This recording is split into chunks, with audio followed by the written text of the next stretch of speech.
Boa noite a todos. Agora declaro aberta a 29ª sessão ordinária relativa ao 187º ano acadêmico. Pergunto se há algum acadêmico que queira fazer uso da palavra.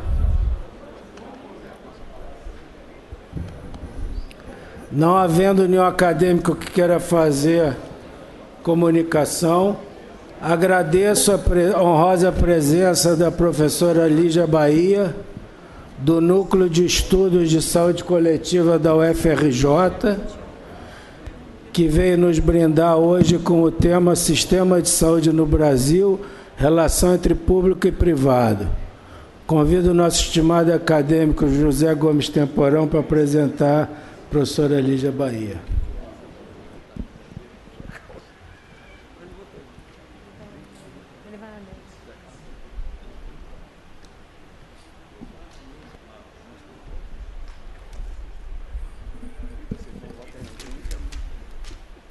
Muito boa noite, senhores acadêmicos, senhoras acadêmicas. A professora Lígia Bahia é professora associada da Universidade Federal do Rio de Janeiro, graduada em Medicina pela mesma universidade, possui mestrado em Saúde Pública pela Escola Nacional de Saúde Pública da Fundação Oswaldo Cruz, doutorado em Saúde Pública pela Escola Nacional de Saúde Pública da Fundação Oswaldo Cruz. A área de atuação da professora Lígia Bahia é saúde pública, com ênfase em políticas de saúde e planejamento, abordando principalmente sistemas de proteção social e saúde, relações entre o público e o privado no sistema de saúde brasileiro, mercado de plano de seguros de saúde, financiamento público e privado, regulamentação de plano de saúde e, além disso, todos devem acompanhar, imagino que os acadêmicos acompanham a coluna que a professora Lígia publica no jornal O Globo. E sobre isso eu queria fazer o seguinte comentário. Nós tivemos durante os anos 70 e 80 um brilhante articulista do campo da saúde pública, que era o professor Carlos Gentili de Mello, que durante muitos anos, mais de uma década, publicava com regularidade artigos na Folha de São Paulo sobre medicina previdenciária e sobre saúde pública. Foi um brilhante sanitarista, um pioneiro dos estudos sobre saúde previdenciária e eu diria que um ardoroso defensor do sistema público universal. Desde o seu falecimento, que foi, eu não me lembro exatamente quando, mas no final dos anos 80, início dos anos 90, nós nunca tínhamos tido uma voz que pudesse discutir com visão abrangente os problemas estruturais da saúde brasileira, e a professora Lígia, na minha opinião, vem cumprindo esse papel com um grande brilhantismo. Então é um prazer apresentá-la aqui, e ela vai, com certeza, nos fazer uma apresentação bastante instigante sobre esse tema, que é um tema pouco discutido, mas ele é fundamental para os rumos e para o futuro do sistema de saúde brasileiro.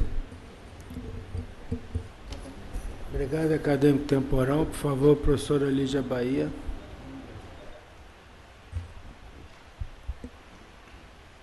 Queria dar boa noite a todos e aos senhores e às senhoras, agradecer o presidente Francisco Sampaio pelo convite, o acadêmico José Gomes Temporão, ex-ministro da Saúde, consignar a presença do meu professor Paulo Buis, que é um dos acadêmicos aqui presentes, dos colegas do Movimento Participação Médica, que estão aqui presentes também, e espero que essa apresentação ela seja tão breve quanto necessário. Eu sei que os senhores e as senhoras estão cansados, já estão aqui há bastante tempo, e eu fui advertida dessa necessidade pelo acadêmico José Gomes Temporão, mas espero também cumprir as expectativas de apresentar esse tema da melhor maneira possível.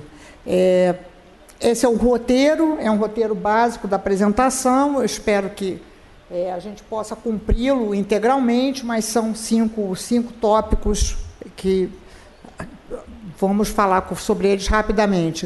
O primeiro tópico é um panorama geral. O panorama geral, hoje nós vivemos num mundo que é um mundo não é homogêneo, esse mundo é um mundo bastante desigual, inclusive em relação às nossas probabilidades de viver. Nós temos continentes praticamente que nos quais a expectativa de vida é muito baixa, temos países nos quais a expectativa de vida é muito baixa, e o Brasil não se situa entre os países de maior expectativa de vida no mundo. Os países com maior expectativa de vida são esses coloridos com verde mais escuro. O país com a maior esperança de vida hoje é o Japão. Os japoneses têm uma probabilidade de viver 84 anos e nós, brasileiros, 75. Ou seja, um hiato de 10 anos entre esses dois países, o que é bastante considerável. E nós, Brasil, estamos abaixo do Chile, da Colômbia, da Argentina, países que são mais pobres que o Brasil, que tem uma economia menos desenvolvida que a economia brasileira, entretanto, são países que propiciam aos seus habitantes maior probabilidade de viver por mais tempo. Então, esse é um mundo contemporâneo. Esse mundo, ele é um mundo no qual a humanidade está vivendo mais, mas a humanidade vive mais ainda bastante desigualmente. E, enfim, para a gente conversar um pouco mais sobre isso, esses três mapas, eles evidenciam uma convergência em relação à mortalidade infantil. São décadas diferentes, são momentos diferentes, nos quais nós podemos verificar que a mortalidade, especialmente a mortalidade de crianças abaixo de 5 anos, ela adquire um padrão mais homogêneo. Hoje, então, a mortalidade infantil e a mortalidade de crianças abaixo de 5 anos, elas há uma tendência de que todas as crianças que vivem no nosso mundo contemporâneo possam viver por mais tempo. Mas, ainda assim, o Brasil não se situa entre os países que, nesse caso, então, são os países coloridos por amarelo mais claro, são os países que estão mais descoloridos, com os tons mais pastéis no mapa, que ainda são os países europeus, Austrália, Japão, Canadá, Estados Unidos, e o Brasil ainda não se situa entre esses países. Bom, e por que então que nós estamos aqui conversando, não é? Por que é tão importante que a gente apresente, que nós possamos refletir sobre os sistemas de saúde? É porque exatamente a expectativa de vida aumentou, e aumentou enormemente, aumentou numa velocidade muito importante ao longo do século passado. Não preciso nem conversar com os senhores e senhoras sobre isso. O Romeu casou com a Julieta quando a Julieta tinha 15 anos de idade. E hoje, certamente, uma moça aos 15 anos de idade não está pensando no seu grande amor, não está pensando totalmente ao contrário, ainda é considerada talvez uma pré-adolescente. Então, essa é uma mudança muito importante que a humanidade experimenta, que é uma imensa vitória do desenvolvimento, da distribuição, da oferta de alimentos, mas que é preciso que essa conquista da humanidade ela seja distribuída para todos. E hoje, então, em menos de 100 anos, essa diferença de expectativa de vida, por exemplo, nos Estados Unidos, ela é bastante considerável. E por que isso aconteceu? Quais foram as razões que permitiram que, em tão pouco tempo, nós pudéssemos viver tão mais? A primeira delas é a oferta de alimentos. Hoje nós temos alimentos que são suficientes para que 3 vezes o número de pessoas que habitam o planeta Terra possam ser alimentadas, mas ainda assim essa oferta ela precisa chegar mais perto de quem precisa. Mas a segunda razão é a saúde pública, todas as obras de saúde pública, vacinação, saneamento, as grandes obras de saúde pública que nesse momento, como elas, por exemplo, existem no Brasil, nós não nos damos conta da importância que elas tiveram, por exemplo, abastecimento de água, esgotamento sanitário, ou nos damos conta da importância quando, por exemplo, eclode a epidemia de Zika.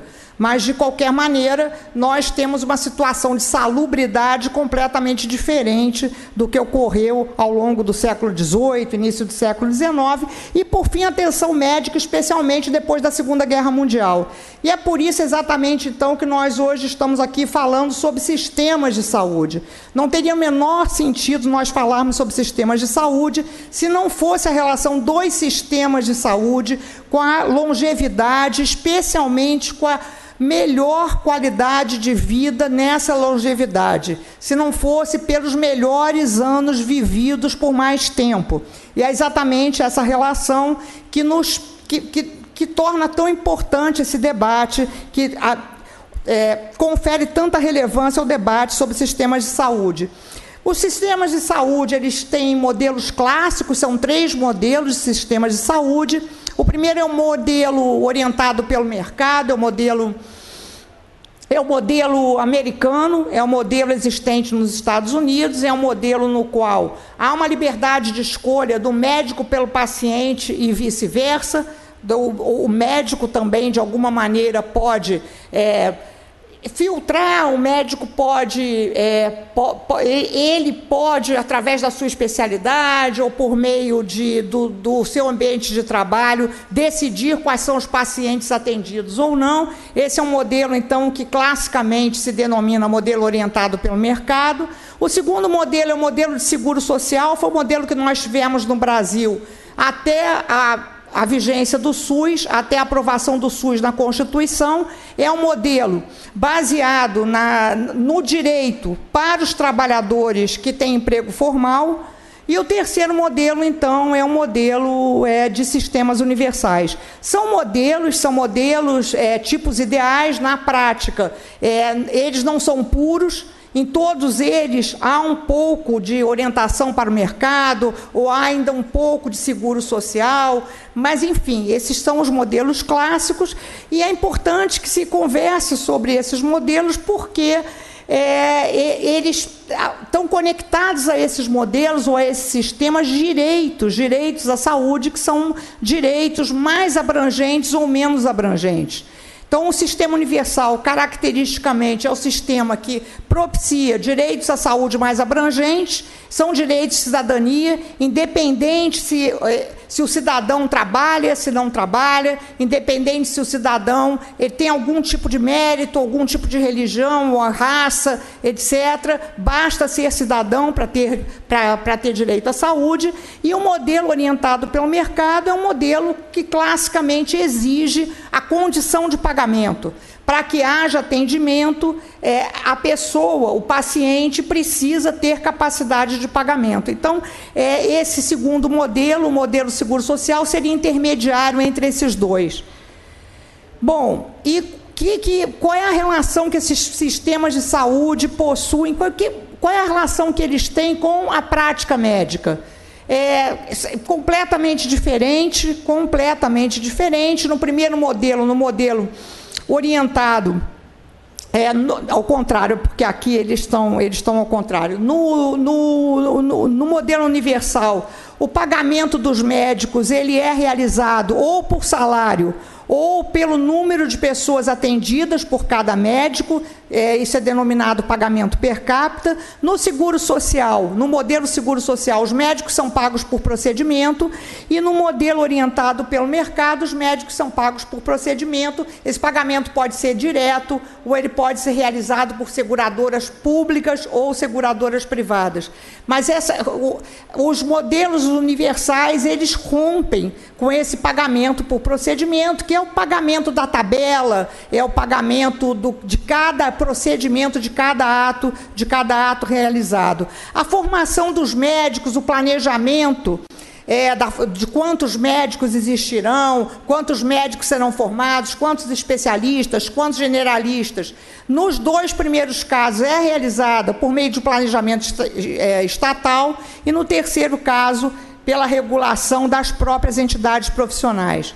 E um pouco quais são assim, as repercussões desses 3 modelos. O modelo americano é um modelo que, classicamente, notoriamente, gasta mais recursos com saúde os gastos com saúde nos Estados Unidos, eles podem ser 3 vezes maior que os gastos com saúde nos países europeus, e os modelos universais tendem a ser mais eficientes, ou seja, cada real ou cada dólar gasto com saúde tende a ter maior resultado.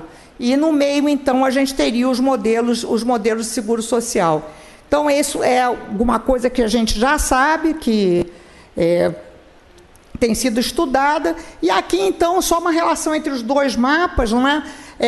Os países nos quais os governos gastam mais com saúde, os países nos quais os sistemas são universais, são aqueles países que têm maior esperança de vida. Esse mapa ele não é totalmente ajustado ao outro mapa, mas eu coloquei ele pequenininho só para fazer uma... Só para trazer de novo uma foto, para ficar claro o argumento, mas de alguma maneira há uma relação entre gasto governamental com saúde e maior esperança de vida, melhor qualidade de vida. Então, isso é uma evidência, essa é uma evidência internacional que tem sido muito importante para o debate sobre sistemas de saúde hoje no mundo inteiro. Bom, aqui são gastos de saúde, para que a gente possa ter uma ideia de como que o Brasil se situa. A gente, então, tem, de um lado, os Estados Unidos com o maior gasto de saúde do mundo, e o Brasil com gasto de saúde que é maior que o da Índia, é maior que o da China. Entretanto, é menor, por exemplo, do que o da Turquia. Então, o Brasil, sendo um país capitalista periférico, não é o país capitalista periférico que mais gasta com saúde, pelo contrário. Na realidade, nós somos a 8ª economia do mundo e não somos o 8º gasto com saúde. Há essa assimetria entre o gasto com saúde e o tamanho da economia brasileira.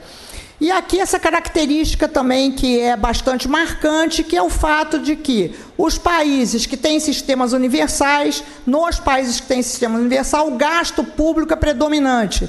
E nos países orientados pelo mercado, o gasto privado é predominante.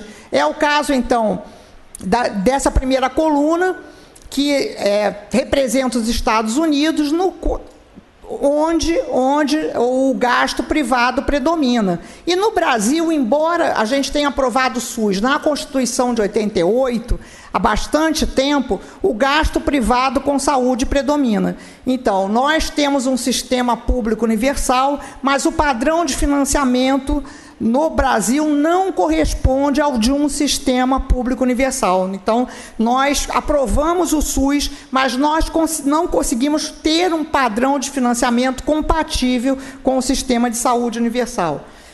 E, bom, agora algumas despesas médias, assim, por internação, para a gente se aproximar um pouco da qual é a consequência que os sistemas têm para a prática médica. Os gastos com saúde, por exemplo, com uma internação nos Estados Unidos, eles podem ser 4 vezes maiores do que na Alemanha, em média, isso é gasto com internação. E os gastos no Brasil, eles são muito baixos, especialmente os gastos do SUS. Então, uma internação paga pelo SUS, ela é aproximadamente R$1.000 hoje. Entretanto, uma internação, a média do gasto com internação de um hospital privado considerado de excelência é de R$18.000. Ou seja, uma diferença muito importante entre o que o SUS paga por uma internação e o que é pago pela internação em hospitais que são autodenominados hospitais de excelência. Então, nós temos uma desigualdade interna no sistema de saúde brasileiro que é muito marcante, muito preocupante. E ainda temos desigualdade no SUS. O pagamento por uma internação para hospitais públicos pelo SUS é menor do que para hospitais filantrópicos. Os hospitais filantrópicos recebem mais pelo pagamento de cada internação do que os hospitais públicos. Então, tudo isso reproduz também essa deficiência dos hospitais públicos que não conseguem competir, que não conseguem demonstrar qualidade, não conseguem demonstrar excelência em relação aos hospitais privados, inclusive aqueles que são pagos pelo SUS. E, portanto, isso tem sido um objeto importante de debate e, enfim, um enigma. Como que resolveremos esse problema? Por quê? Na realidade, o que ocorre é que um parto realizado hoje num hospital de excelência, ele deveria ser o mesmo parto realizado em qualquer outro hospital. Ele é exatamente o mesmo, enfim, são seres humanos trabalhando com seres humanos. E não é isso que ocorre, e essa diferenciação, ela não é explicada pelo fato de serem procedimentos diferentes. Ela se explica pelo fato de serem segmentos populacionais diferentes atendidos, o que comporta uma imensa discriminação, porque na realidade o que deveria ser melhor pago ou com valor mais elevado seriam os procedimentos mais complexos, mais demorados, mais exigentes do trabalho intensivo do médico, e não é assim que ocorre. Bem, então, só para a gente continuar, as diferenças entre gastos, por exemplo, uma apendicectomia, uma cirurgia de bypass, ela é muito mais cara nos Estados Unidos, não é à toa que o Brasil agora é um ponto de turismo médico, especialmente o estado de São Paulo se tornou um ponto de turismo médico, porque há, então, uma tendência de globalização, de trânsito dos pacientes em busca dos menores preços no Brasil, na Tailândia, na África do Sul, inclusive em países com uma medicina, eu diria, menos desenvolvida que a própria medicina brasileira. E, portanto, os seus habitantes não são bem atendidos, entretanto, haverá hospitais capazes de atender com hotelaria, com algum tipo, então, de qualidade, turistas e não os seus próprios habitantes. Esse, então, é um problema, essa diferenciação de preços nesse processo que nós temos de globalização. O número de médicos é obrigatório que a gente fale sobre isso, mas eu tenho certeza que todos conhecem bem esses números. Houve um debate muito intenso sobre isso ao longo do ano de 2015. O Brasil tem um menor número de médicos do que de países desenvolvidos. Entretanto, no mundo, quem tem o maior número de médicos por habitante não são exatamente os países desenvolvidos. Quem tem o maior número de médicos por habitante é a Grécia, a antiga União Soviética, etc. Então, não quer dizer número de médicos, não tem essa conexão direta com o desenvolvimento. Esse mapa, então, traduz essa. E, bom, falando então um pouco sobre a inserção de médicos, o diferencial de salários ou diferencial de remuneração, não é exatamente de salários. Os médicos americanos, eles têm um padrão de remuneração muito maior do que o dos médicos ingleses, por exemplo. Muito mais elevado, muito mais elevado.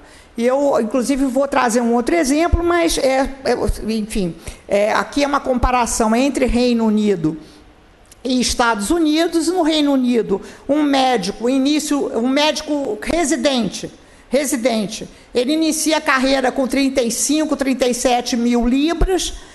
Claro, a libra é maior do que o dólar, mas, de qualquer maneira, no final da carreira, é possível comparar esses dois quadros e verificar que, especialmente, se um médico for especialista nos Estados Unidos, ele terá um padrão de remuneração bastante elevado, especialmente se ele for um especialista com as especialidades que são as especialidades carregadas de procedimentos, como a ortopedia. Não exatamente se esse médico pertencer ou ele exercer a prática nas especialidades que são denominadas cognitivas, as especialidades clínicas. Elas não são especialidades intervencionistas e, portanto, elas, o ato médico, ele não é acompanhado de procedimentos. E veja o diferencial, então, do que é a remuneração de um ortopedista e de um pediatra. É claro que esse modelo estimula a formação de especialistas, esse modelo estimula o uso intensivo de procedimentos e, do outro lado, nós temos um outro modelo, que é o contrário, que é um modelo que estimula a atenção primária, que estimula os generalistas. Eu gostaria só de chamar a atenção dos senhores e das senhoras que, no Reino Unido, o generalista, no final de carreira, ele tem uma remuneração mais elevada do que a do especialista.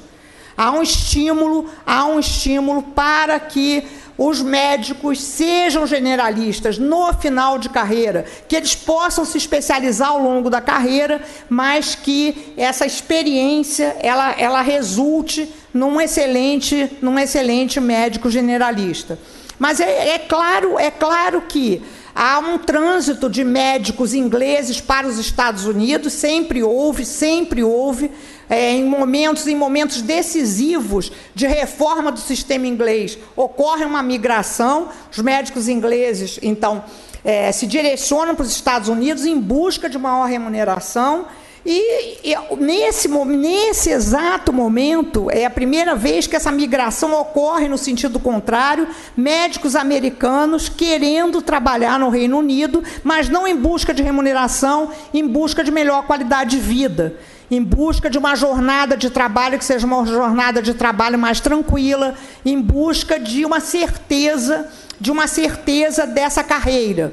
Que isso não ocorre certamente nos Estados Unidos. Então, os resultados, não é? Os resultados, eles são resultados, o resultado do sistema de saúde sobre a saúde. Eles são muito claros, então. A expectativa de vida no Brasil, para homens e mulheres, ela é menor do que a expectativa de vida no Reino Unido, mas a expectativa de vida no Reino Unido é maior do que a nos Estados Unidos. Então, o sistema universal de saúde não é porque o Reino Unido seja mais rico que os Estados Unidos, ao contrário, Estados Unidos tem maior PIB que os Estados Unidos, Estados Unidos tem maior PIB que o Reino Unido, entretanto, o Reino Unido tem uma expectativa de vida acima daquela expectativa verificada para os americanos. Isso, certamente, é uma intervenção importante do sistema de saúde universal que falta nos Estados Unidos e existe no Reino Unido. E eu trouxe esse contraste com Serra Leoa, porque Serra Leoa é onde teve a eclosão da epidemia do ébola, e certamente não é à toa que a eclosão da epidemia ocorre exatamente nessa região da África, que tem a menor esperança de vida. É uma tragédia sanitária, uma tragédia humana imensa, uma dívida que a humanidade persiste tendo para com esses países da África subsaariana. Aqui, então, não são mais resultados, as consequências, né? As consequências, então, de um sistema orientado pelo mercado, as consequências do sistema americano. Nos Estados Unidos, o principal problema apontado pela população é a saúde, e é especialmente a não conseguir pagar as despesas com saúde. Esse tem sido, assim, ao longo de todas as pesquisas realizadas pelo Instituto Gallup, esse problema, essa é uma pesquisa recente, realizada há pouco tempo, esse problema é maior, embora tenha a crise de 2008, recessão, etc., é maior que o medo da perda de emprego, de renda, etc. Aqui uma outra consequência foi o Obamacare, a reforma do sistema de saúde americano, e uma polêmica muito grande nos Estados Unidos. Não dá tempo, certamente, de nós comentarmos essa polêmica. Certamente, alguns ecos dessa polêmica chegaram para todos nós, mas a polêmica é: qualquer reforma no sistema americano orientada pelo mercado, ela pode ser encarada como uma socialização da medicina. E essas fotos, essas gravuras que eu trouxe, elas expressam isso. Essa Sarah Palin é uma senadora que defendeu o Obamacare, e ela então está retratada como se ela fosse o Stalin. O Romney foi um candidato republicano contra o Obamacare, e o Obamacare com a foice e o martelo, enfim. Então, na realidade, o Obamacare, todos sabem, foi aprovado, mas, de alguma maneira, houve, então, um debate grande na sociedade americana contra o que não é uma mudança. O Obamacare não é uma mudança do modelo orientado pelo mercado. O Obamacare apenas é um aumento pequeno do poder do governo sobre as empresas de planos de saúde, mas, mesmo assim, esse é um debate intenso que divide até hoje a população americana. A população americana é literalmente dividida, 50% a favor, 50% contra o Obamacare. E aqui uma outra consequência que já ocorre no Brasil, nós estamos assim, já vivenciando esse tipo de problema, que é o pagamento dos presidentes, dos diretores de empresas de plano de saúde. É um pagamento que nos Estados Unidos ele é maior, inclusive, do que de qualquer outro setor de segurador. Se paga mais para um presidente de empresa de plano de saúde do que para um presidente de uma seguradora de vida ou de automóvel. E esses, digamos, não é salário, certamente, mas o padrão de remuneração é extremamente alto, e isso é um problema, porque, claro que quem paga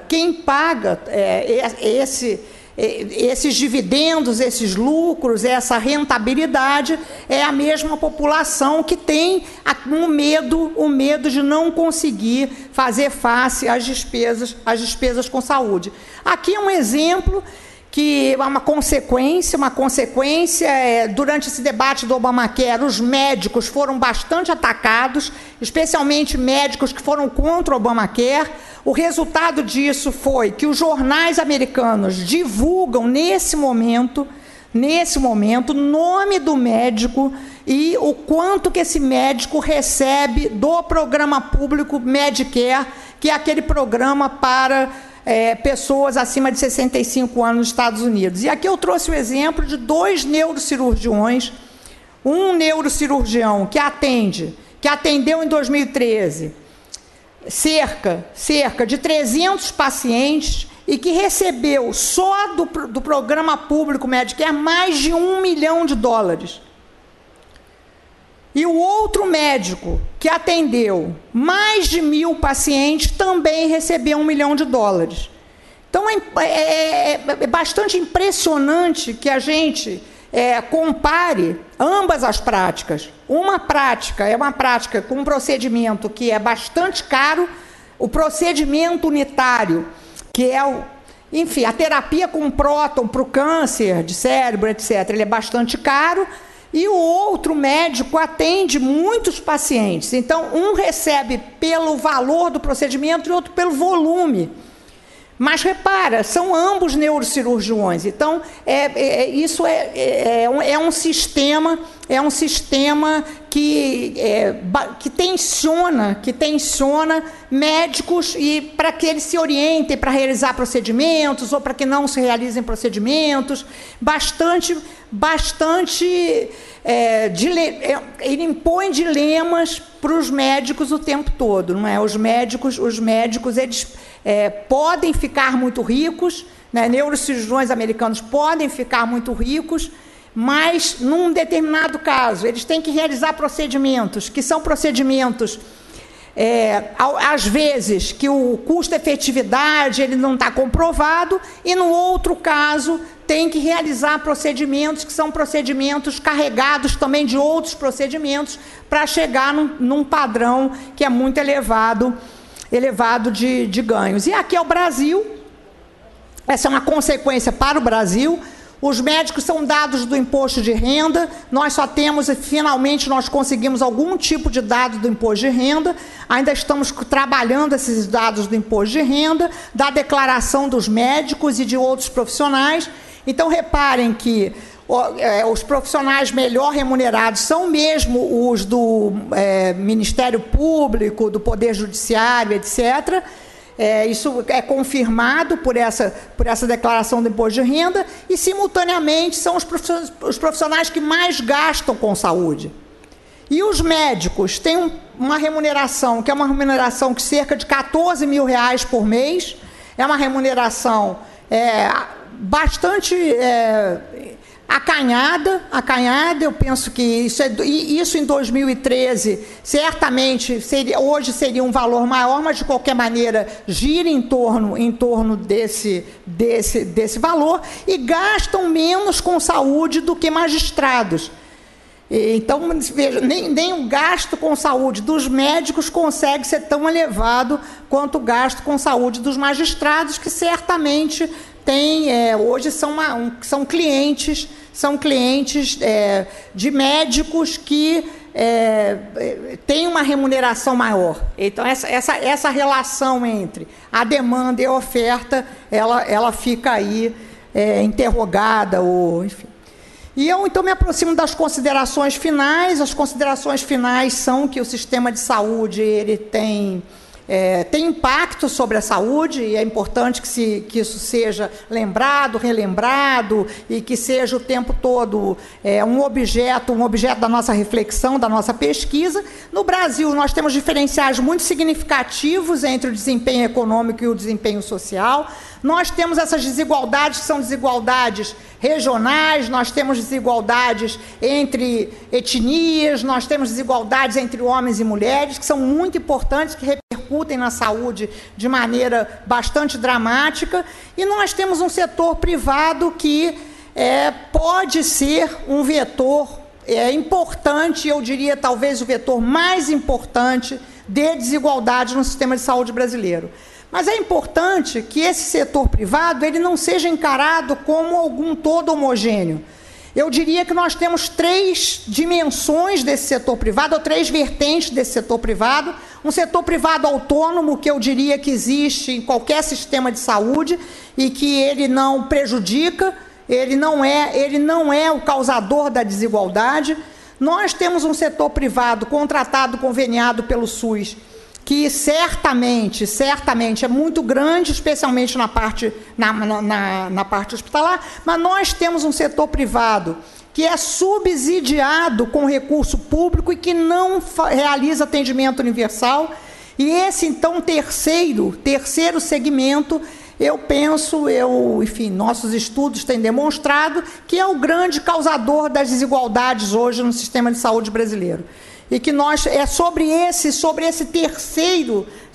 terceiro elemento que se concentram, então, nossas preocupações, nosso debate. Nós não estamos contra o setor privado, não é disso que se trata, não é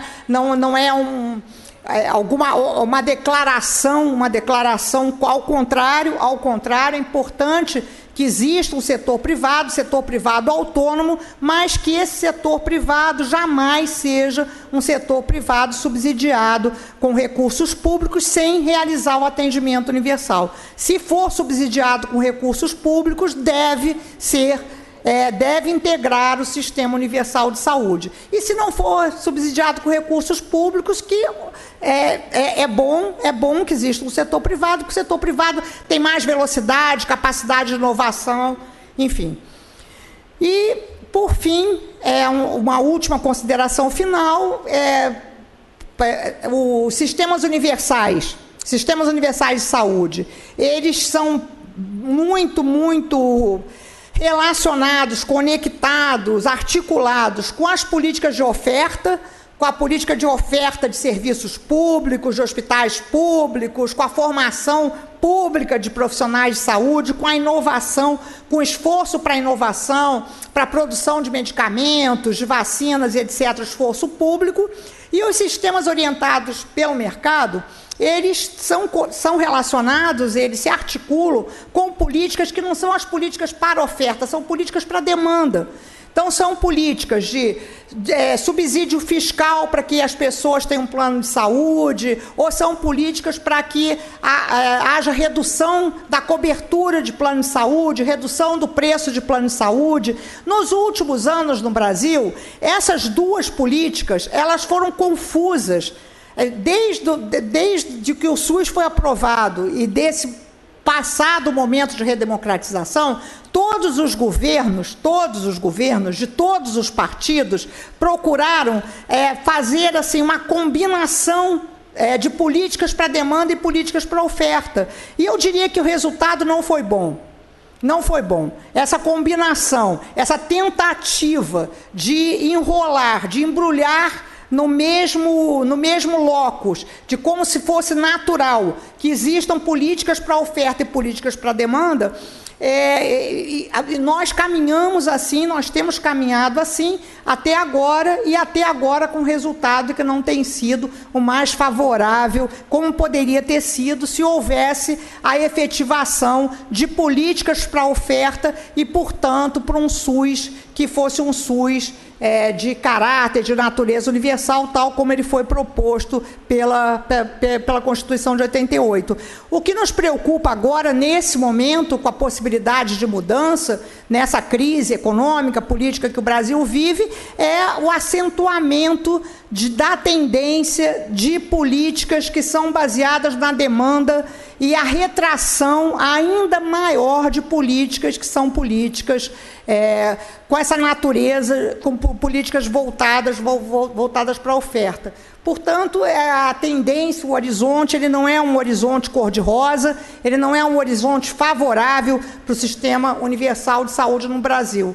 A minha última palavra é que infelizmente, porque o SUS é alguma coisa, é uma marca muito positiva que o Brasil tem. O SUS é um projeto extremamente progressista, extremamente inovador, extremamente vigoroso e que não tem sido compreendido ao longo desse tempo. E esperamos que as nossas entidades e que a Academia Nacional de Medicina, que nós pesquisadores, professores, possamos contribuir para que essa situação mude.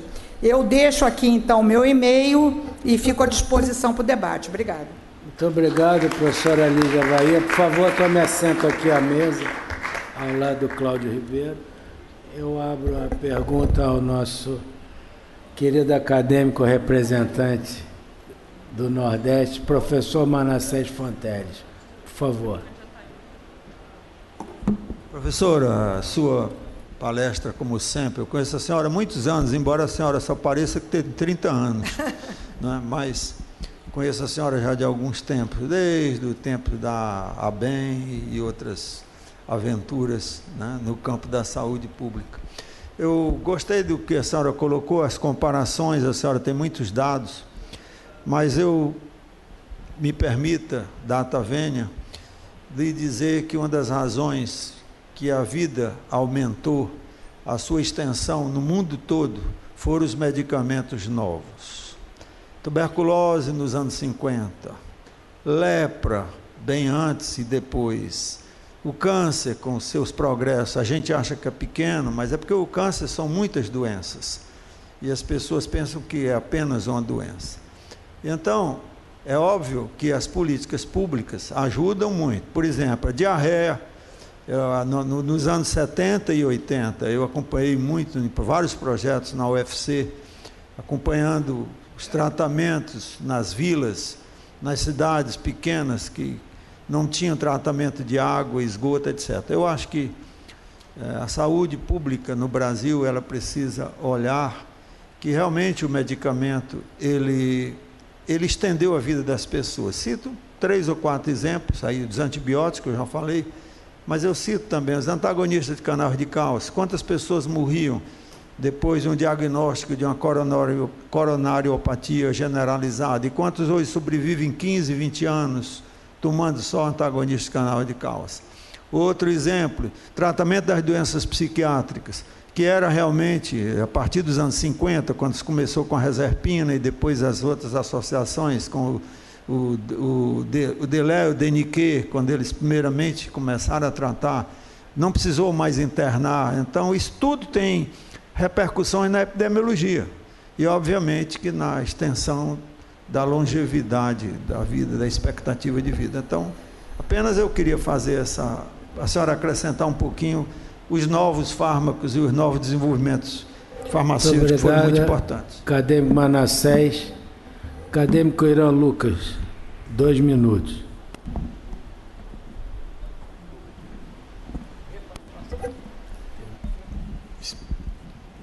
ilustre presidente, espero que o senhor desconte os segundos que chegaram até o microfone aqui.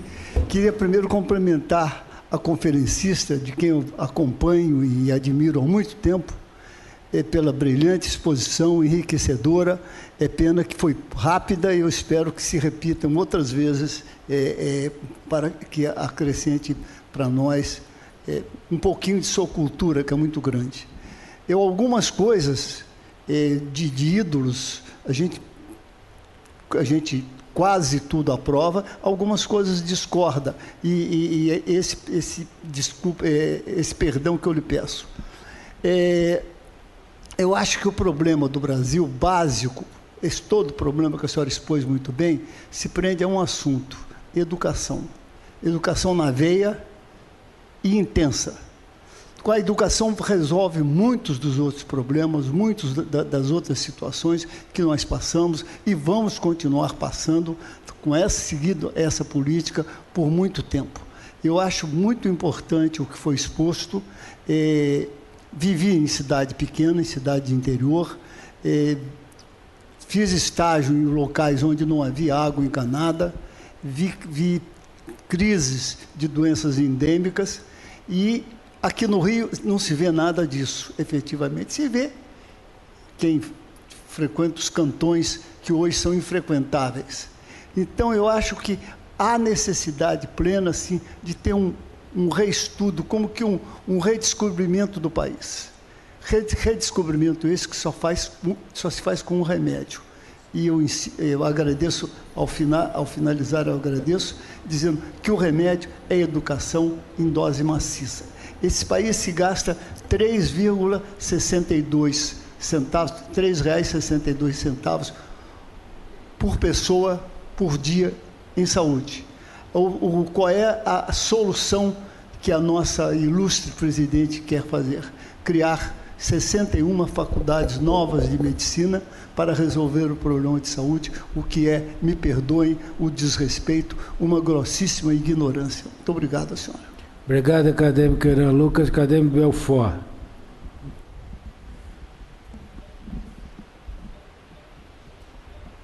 Muito obrigado, parabéns. Uma das desvantagens que um paulista como eu tem é não ter acesso às suas matérias de jornais aqui. Brilhante. Eu tenho um comentário só a fazer que eu vejo com frequência. As pessoas se referem ao número de médicos e comparações em diferentes países sem levar em conta o aspecto fundamental, que são as equipes de saúde. Comparar o número de médicos dos Estados Unidos com o número de médicos da Inglaterra é errado. E mais ainda, comparar com um país como o Brasil. Eu acho que não se pode mais considerar apenas o número de médicos, tem que se arrumar alguma maneira de abordar tudo. E eu queria a sua resposta nisso, e especificamente também um outro ponto. A tese defendida que a única maneira de melhorar a saúde é você pulverizando os diferentes tipos de profissionais envolvidos na saúde e constituir realmente pirâmides de atendimento com níveis de pagamento e reembolso variados de acordo com a sua complexidade. Quer dizer, quando você tem um país onde só médico pode fazer tudo, o médico acaba fazendo o serviço de office boy, precisa de um número enorme de médicos. A Inglaterra é o oposto. Parabéns.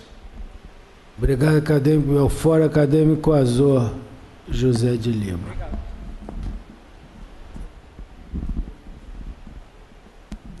Senhor presidente, senhora conferencista, é apenas abordar um aspecto pediátrico. A mortalidade infantil, principalmente de 5 anos, abaixo de 5 anos, ela teve a repercussão muito grande, foi com a vacina contra sarampo. Em toda a minha vida, eu nunca vi uma criança de alto padrão morrer de sarampo. E perdi a conta quantas crianças desnutridas e baixo padrão morreram de sarampo. Quer dizer, a vacinação é que foi a coisa principal que aconteceu para diminuir a mortalidade. Olhando esses aspectos todos também, se entende por que o número de pediatras está diminuindo. E não é só aqui, não, no mundo todo. A pediatria é uma especialidade, ou não seria especialidade, é a clínica que abrange tudo, do indivíduo, do nascimento até a adolescência. E, no entanto, não tem procedimento. Não tendo procedimento, e o enfoque dos planos todos que existem são os procedimentos, obviamente, a pediatria não tem vez desse jeito. E não adianta ficar procurando por que não tem, por que isso. Agora, não há condição de você ter um adulto bem formado se nós não damos assistência à criança desde o nascimento ou até na vida intrauterina. O resto é enxugar gelo. Muito obrigado. Obrigado, acadêmico Azor. Acadêmico Celso Ramos. Ainda tem 3 acadêmicos para falar. Peço que cada um fale 1 minuto a 2 no máximo para dar chance a todos, por favor. Senhor presidente, eu já estou acostumado a ver o senhor reduzir o tempo de fala no momento em que o microfone chega às minhas mãos. Isso é regimental. Eu queria, então vou me limitar a agradecer a minha colega de departamento, amiga querida, e admiração minha de muito tempo, a doutora Lígia Bahia, pela palestra que ela fez. Muito obrigado, presidente. Acadêmico Otávio Vaz.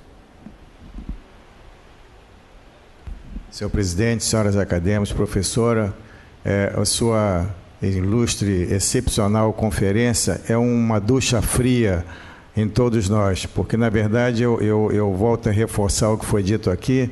O Brasil depende basicamente do investimento em saúde e em educação. Quando a gente compara, então, os valores que o SUS, que é um sistema perfeito na sua idealização, na sua concepção, mas não aplicável ao Brasil, aí a gente fica mais deprimido ainda. A culpa, basicamente, que eu acho, é nossa, porque na hora que o médico aceita atender um doente recebendo 50 a 60 reais por consulta, uma vez eu vim para a academia em São Paulo, os médicos estavam com o nariz de palhaço fazendo uma passeata na rua para aumentar 10 reais o valor da consulta. Quando a gente admite isso, a gente admite que a nossa importância é nada. Nós admitimos atender um doente por 70 reais e deixamos o governo ter cada senador com 200 assessores, carros com motoristas, passagens, mordomias. Então, enquanto a gente não investir na educação e o povo não compreender a importância desse fato no desenvolvimento do país, nós vamos continuar vendo essa sua bela conferência, que é, na verdade, uma ducha fria em todos nós. Obrigado, acadêmico Otávio Vaz. Acadêmico Zé Luiz Gomes do Amaral. E vou passar para a professora Lígia fazer 5 minutos no máximo de considerações finais. Muitíssimo obrigado, professora Lígia. A senhora fez-nos percorrer um caminho muito interessante num vasto território. Eu teria uma lista de perguntas para lhe fazer, mas gostaria de ouvi-la um pouco mais sobre 2 tópicos. Primeiro, é aquela diferença sobre expectativa de vida que a senhora apontou entre a Inglaterra e os Estados Unidos. A senhora colocou a diferença do PIB de cada um dos países. Eu fui aqui procurar na internet o PIB per capita para ver como é que era a diferença. Realmente é bastante diferente. Os Estados Unidos têm um PIB per capita bem maior que a Inglaterra, portanto, o que será que explicaria isto? Seria porque as desigualdades da Inglaterra, talvez no Reino Unido, sejam menores do que as que são observadas nos Estados Unidos, e talvez isso explicasse o que acontece no Japão, as desigualdades no Japão ou na Espanha, quem sabe. Talvez isso explicasse essa diferença de expectativa. Não sei, eu gostaria de ouvir um pouco sobre isso. E realmente eu não entendi a questão de que o grande vilão da história é a medicina privada, porque, afinal de contas, se o culpado da desigualdade é a medicina privada, nós teríamos que eliminá-la, não é? Porque é culpa, a gente tolitos, né? Eliminando a causa, nós terminamos o efeito. E eu não estou entendendo, porque o uso do automóvel seria o pior inimigo do transporte público, porque a educação seria o pior inimigo do analfabetismo. Eu não consigo entender muito isso. Eu sempre vejo a medicina privada como um modelo a ser seguido. Aliás, vários modelos a serem seguidos. O que faz com que a eficiência de hospitais privados, por exemplo, seja muito maior do que a eficiência dos hospitais sob administração pública direta. Então, eu queria entender um pouquinho melhor isso, porque realmente eu fiquei com dúvida e a sua assertiva dá margem a interpretações que, como essas que eu fiz, exageradas, é claro, são erradas. Mas como escapar disso? Obrigado, acadêmico José Luiz Gomes do Amaral. Professora Lídia Bahia, 5 minutos para suas considerações, por favor. Eu queria começar, muito obrigada pelos comentários e pelas perguntas e pelas observações. Eu queria começar por essa última pergunta. Eu queria me desculpar, talvez eu não tenha conseguido me expressar bem. Na realidade, eu não considero que a medicina privada é o grande vilão. Não foi isso que eu procurei. Ao contrário, quando eu separei em 3 setores privados, eu diria que a medicina privada autônoma não é o grande vilão. Pelo contrário, a medicina privada autônoma, ela existe, deve continuar existindo.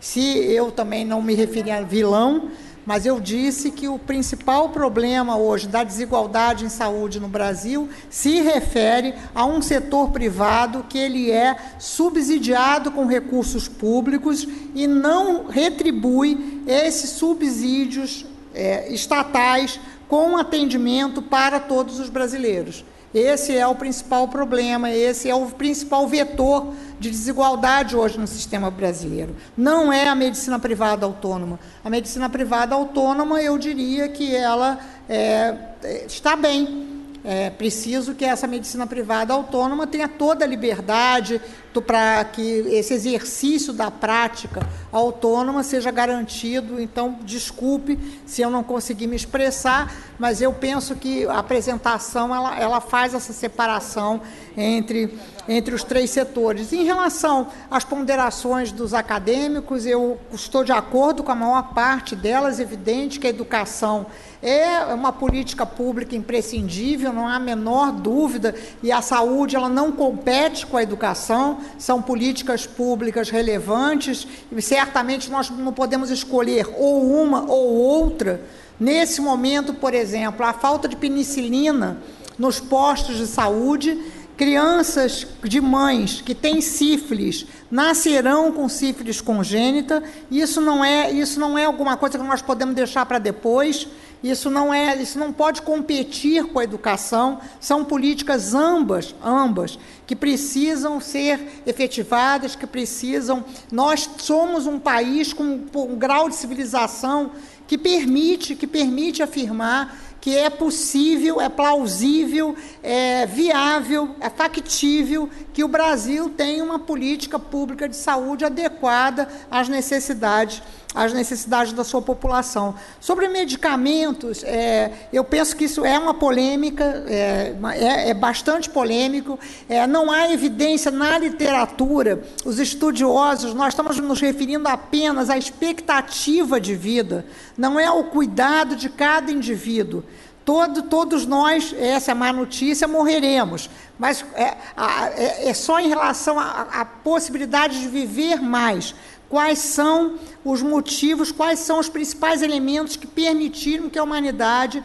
Um deles por exemplo, hoje os nordestinos no Brasil são mais altos.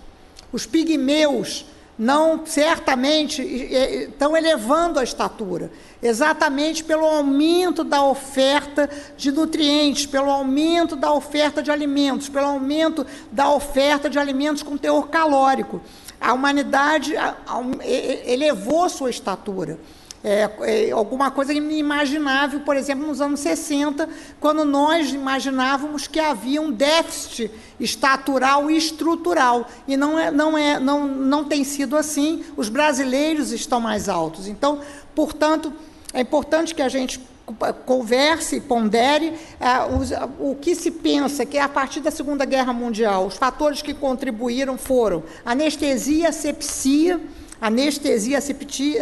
que permitiram a realização de cirurgias gástricas, que antes eram impossíveis, o acesso era impossível, havia uma mortalidade muito grande por apendicite, enfim, e que no século XX, então, deixa de ocorrer. E em relação aos medicamentos, certamente a sobrevida do câncer ainda não foi estudada. Portanto, eu acredito que o senhor tenha toda a razão em relação aos medicamentos, mas não é qualquer medicamento. Os medicamentos para a saúde mental, eles são muito importantes para a qualidade de vida, mas não necessariamente eles têm um impacto na longevidade. Nós estamos apenas falando da longevidade. Eu queria consignar a presença do meu colega de departamento, eu não tinha ainda visto, o professor Celso Ramos. Queria agradecer muito, o professor Celso Ramos tem uma importância muito grande na minha carreira, foi meu professor, tem sido meu grande estimulador e muito bom, não sabia que o professor Celso estaria aqui presente. Em relação às outras reflexões, às outras observações, eu estou plenamente de acordo sobre os médicos e as equipes. Certamente, os estudiosos hoje desse tema, eles concordam com o senhor, não se estuda mais número de médicos, se estuda número de médicos junto com enfermeiros de nível superior, junto com enfermeiros de nível médio, e esse conjunto de profissionais, então, se torna um indicador, somando esse conjunto de profissionais, dividindo pela população. Apenas eu ainda insisti em trazer as informações dessa maneira, porque talvez nós estejamos mais acostumados com os dados apresentados assim. Então, mas tem toda a razão. É claro que o Brasil hoje tem um déficit de enfermeiros muito maior que o déficit de médicos. Se nós tivéssemos que optar e escolher uma prioridade, certamente seria a prioridade da formação de enfermeiros com um padrão técnico muito mais elevado do que aquele que nós dispomos. Obrigada, não sei se eu deixei de responder alguma pergunta relevante. Agradeço muito o convite e certamente estou assim, à disposição para participar sempre. Esse é o nosso papel como professor, como pesquisador. Obrigada. Muito obrigado, professora Lígia Bahia, pelo esforço de ter vindo e pela brilhante apresentação. O nosso secretário-geral, ilustre psiquiatra acadêmico Antônio Egídio Nardi, psiquiatra clínico e pesquisador, pulou aqui da cadeira dizendo que os antidepressivos diminuíram muito o número de suicídios no mundo, portanto, melhorou a longevidade. E as vacinas, mas então isso é só para é só para deixar no ar, dizendo que a gente acabou realmente com coisas para discutir no segundo semestre. Muito obrigado a todos e dou a sessão por encerrada.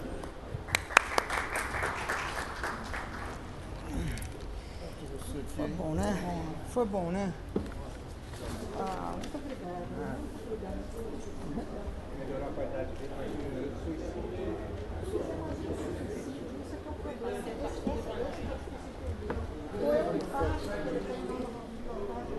É um problema de saúde pública. É um problema de saúde pública.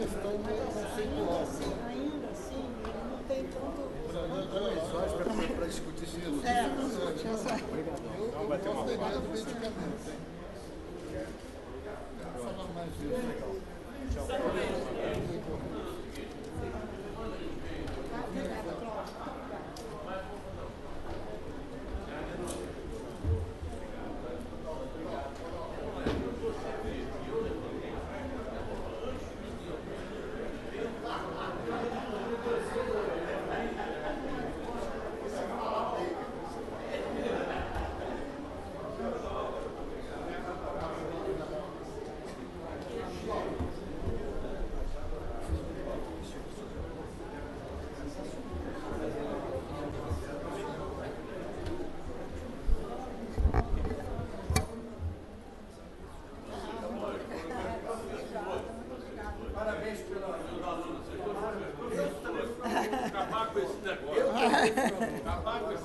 Tchau, muito obrigada. Tchau.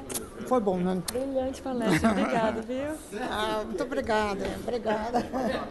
Fala.